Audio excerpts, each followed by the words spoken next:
Keats lost his father in the year 1804 when he was just 8 years old, and his mother died just 2 years later in the year 1810. Money was always a great concern and difficulty for him as he struggled to stay out of debt and make his way in the world independently. Keats was a medical student at Guy's Hospital and studying there till 1815.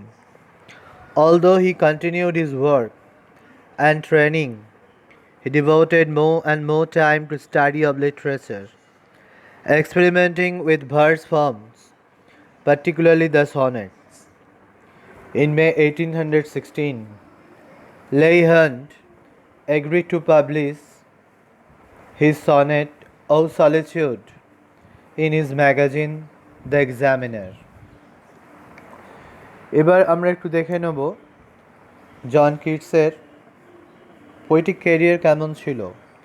যদিও তিনি অত্যন্ত কম বছরের জন্যই বেঁচে ছিলেন, অল্প কয়েক বছরের জন্যই বেঁচে ছিলেন, এবং তার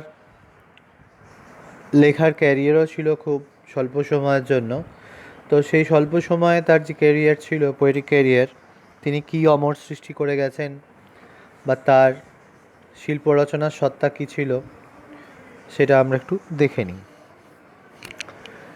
John Keats devoted his brief lifespan to the perfection of a poetry marked by vivid imagery, great sensuous appeal, and an attempt to express a philosophy through classical legend.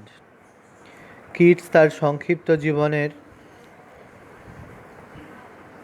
বেশ কিছু সময় তিনি অতিবাহিত করেছেন কবিতার মধ্যে সৌন্দর্য আনার জন্য, কাব্যের মধ্যে সজীবতা আনার জন্য।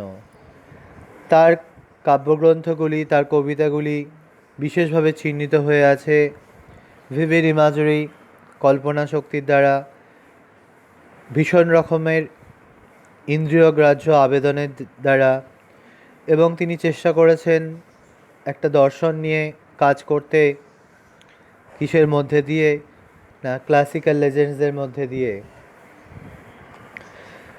Some of his important artistic poetic creations are, তার কিছু লেখা বিখ্যাত কাব্যগ্রন্থগুলি বা কবিতাগুলি হলো Endymion, Hyperion, Lamia, Adonais, The Eve of Saint Agnes, Ode to Grecian Urn, Ode to a Nightingale, to Psyche, Ode to Autumn, Ode on Melancholy, etc.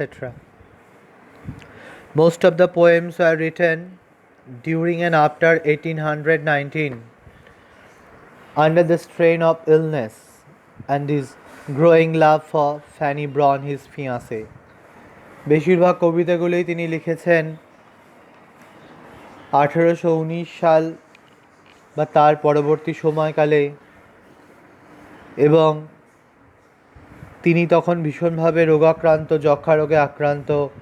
শুধু রোগাক্রান্ত নয়, তিনি প্রেমাক্রান্ত। ফ্যানি ব্রাউন তার ফিয়াঁসে ছিল, তার বাগদত্তা ছিলেন। তার প্রতি